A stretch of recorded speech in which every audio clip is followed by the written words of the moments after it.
Pilgrims, they use their pies usually with squash, you know, cinnamon, spices. Sandy would know all about that. Because I was there with them. With her history, yes, her love of history. Well, if you go to Mount Vernon, they show at Christmas time the Christmas pie, which is Yeah. a huge thick crust called a coffin. Yes. And that's just a baking container, but it's got inside a turkey, a duck, it's all stuffed, and then it's got 4 pounds of butter on it. Oh my goodness. Okay. But it's PYE. Yes, PYE.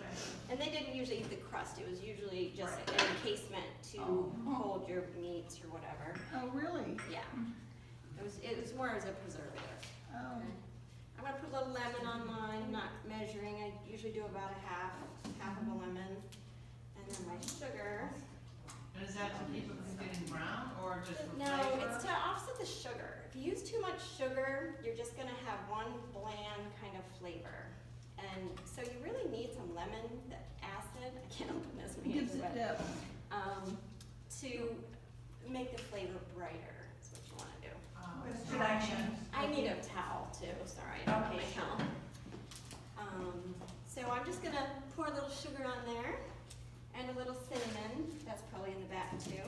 And then I just let it sit, okay? Just let it sit in the sugar, the juices are gonna come out. Can Okay, you open this? yeah. And my cinnamon, I think is in the kitchen too. Oh my gosh. It's okay. That's all right. So I just sprinkle it on. I don't really measure. Usually I taste my apples first to figure out how much sugar I'm gonna put on. Most recipes for a 9-inch pie will tell you 1.5 cups of sugar. You can split your sugar too. You can use brown sugar if you like. I'm white sugar all the way. I also don't cook my apples before I bake them in a pie. A lot of recipes do. If you do that, you can cook them on the stove until they're tender with the sugar and the cinnamon, but you want to cool it completely before you put it in your pie shell.